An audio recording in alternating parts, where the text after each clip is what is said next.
ধন্যবাদ। বিশ্ব জনসংখ্যা দিবস 2024 উদযাপন উপলক্ষে আয়োজিত আজকের উদ্বোধনী অনুষ্ঠানে পুরস্কার স্বাস্থ্য শিক্ষা পরিবার কল্যাণ বিভাগের মাননীয় সচিব জনাব মোহাম্মদ আজিজুর রহমান, বিশেষ অতিথি স্বাস্থ্য পরিবার কল্যাণ মন্ত্রণালয়ের মাননীয় প্রতিমন্ত্রী ডাক্তার রোকেয়া সুলতানা এমপি, স্বাস্থ্য সেবা বিভাগের বঙ্গবন্ধু শেখ মুজিব মেডিকেল বিশ্ববিদ্যালয়ের উপাচার্য, পরিবার পরিকল্পনা অধিদপ্তরের মহাপরিচালক, সাহিত্য শিক্ষা অধিদপ্তরের মহাপরিচালক, জাতীয় জনসংখ্যা গবেষণা প্রশিক্ষণ ইনস্টিটিউট রিপোর্টের মহাপরিচালক, guest of representative of UNFPA, উন্নয়ন সহযোগী সংস্থা সমূহের সম্মানিত প্রতিনিধিবৃন্দ, প্রিন্ট ও ইলেকট্রনিক মিডিয়ার সম্মানিত প্রতিনিধিবৃন্দ ও সুধীমণ্ডলী, আমি অত্যন্ত দুঃখিত, আমাকে খুব জরুরি কাজে চলে যেতে হবে। আপনারা জানেন যে কোনো ঢাকা শহরে এই ধরে খুবই ট্রাফিক জ্যাম। তো আমি বক্তব্যের শুরুতেই আমি গভীর শ্রদ্ধাভরে স্মরণ করছি সর্বকালের সর্বশ্রেষ্ঠ বাঙালি জাতির পিতা বঙ্গবন্ধু শেখ মুজিবুর রহমানকে। তার বলিষ্ঠ নেতৃত্বে 71-এর রক্তক্ষয়ী মুক্তিযুদ্ধের মাধ্যমে বাঙালি জাতি ছিনিয়ে এনেছিল স্বাধীনতার লাল সবুজের পতাকা, স্বাধীন সার্বভৌম বাংলাদেশ। গভীর শ্রদ্ধাভরে স্মরণ করছি মহিষী নারী বঙ্গমাতা শেখ মুজিবুন্নেসা মুজিব সহ 15ই আগস্টে শাহাদাত বরণকারী সকল শহীদদের প্রতি। গভীর শ্রদ্ধায় স্মরণ করছি মহান মুক্তিযুদ্ধে জীবন উৎসর্গকারী 30 লক্ষ শহীদের, যাদের আত্মত্যাগের মাধ্যমে অর্জিত হয়েছে আমাদের স্বাধীনতা। সুধীমণ্ডলী, বিশ্ব জনসংখ্যা দিবস 2024-এর আলোচনা ও পুরস্কার বিতরণ অনুষ্ঠানে আসতে পেরে আমি অত্যন্ত আনন্দিত। আপনারা জানেন আজ বিশ্ব জনসংখ্যা দিবস। অন্যান্য বছরের মতো এবারও বাংলাদেশে যথাযথ মর্যাদায় দিবসটি পালিত হচ্ছে। এবছরের দিবসটির প্রতিপাদ্য embracing the power of inclusive data towards the resilient and equivalent future for all, যার বাংলার ভাবার্থ হচ্ছে অন্তর্বর্তীকালীন উপাত্ত ব্যবহার করি সাম্যের ভিত্তিতে সহনশীল ভবিষ্যৎ গড়ি। এবারের প্রতিপাদ্যটি বাংলাদেশের প্রেক্ষান্তে অত্যন্ত গুরুত্বপূর্ণ। আপনারা জানেন প্রাথমিক স্বাস্থ্য পরিচর্যা, পরিকল্পনা, মা ও শিশু স্বাস্থ্য এবং কৈশোরকালীন প্রজনন স্বাস্থ্য সেবা, বয়স সন্ধিকালীন সেবা ও পুষ্টি সেবা কার্যক্রমকে সফলতার দ্বারপ্রান্তে নিয়ে যেতে হলে সমাজের সকল শ্রেণীর মানুষকে একসাথে এগিয়ে আসতে হবে। এক্ষেত্রে পরিবার পরিকল্পনা বিভাগের কর্মীদের দায়িত্ব অনেক বেশি। দেশের প্রান্তিক জনগোষ্ঠীর সকলের স্বাস্থ্য পরিবার পরিকল্পনা সেবা নিশ্চিন্ত করবে নিরবচ্ছিন্নভাবে কাজ করে যেতে হবে। সম্মানিত সুধীমণ্ডলী, আমি এতক্ষণ বসে এই যে পুরস্কার গুলো নিলাম, তখন আমার একটা উপলব্ধি হল, আমি বিভিন্ন জায়গায় যাচ্ছি। আমি আগামী শনিবার উত্তরবঙ্গে যাব।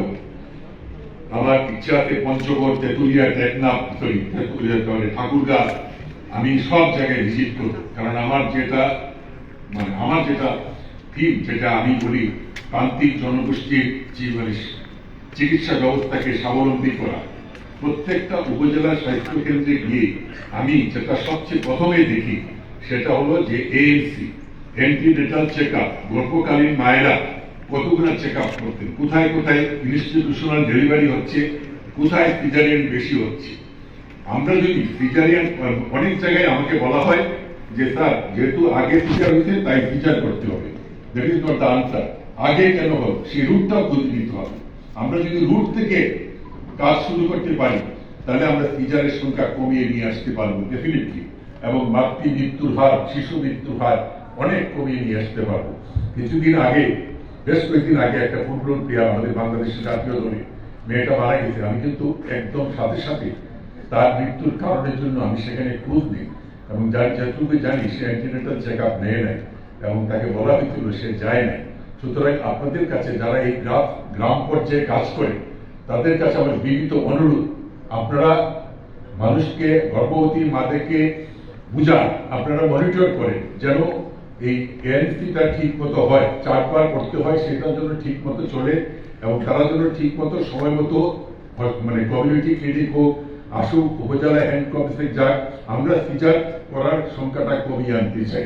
যত কমিয়ে নিয়ে আসতে পারবো ততই মঙ্গল। এটা করো। আর আপনারা জানেন এই কমিউনিটি ক্লিনিক, এই মাতৃ মৃত্যু হার, শিশু মৃত্যু হারের জন্য আজকে মাননীয় প্রধানমন্ত্রী শেখ হাসিনা বিশ্বে একজন অত্যন্ত সমাদৃত ব্যক্তি হিসাবে চিহ্নিত হয়েছে। আমি কিছুদিন আগে জেনেভাতে গেছিলাম, WHO কনভেনশনে।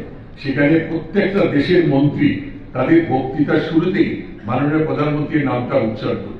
তারা বলে যে শেখ হাসিনা একটা role model of the health sector, কিন্তু উনার এটাকে ধরে রাখতে হলে কিন্তু আমাদের প্রত্যেককে কাজ করতে হবে।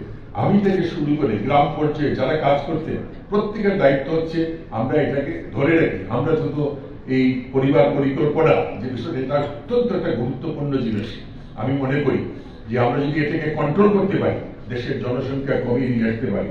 আপনারা জাতির পিতা বঙ্গবন্ধুর ভাষণ শুনছেন, তখন উনি যে কথাটা বলে গেছেন যে আজকে বাংলাদেশের এরিয়া কতটুকু, এইভাবে জন্ম হলে জায়গা হবে না, এক ফোঁটা বাড়িতে থাকবে না, সেই আজ থেকে 50 বছর আগের কথা, মোর দেন 50 ইয়ার, সেটা আজকে কিন্তু আমরা সেই লক্ষ্যেই কাজ করছি।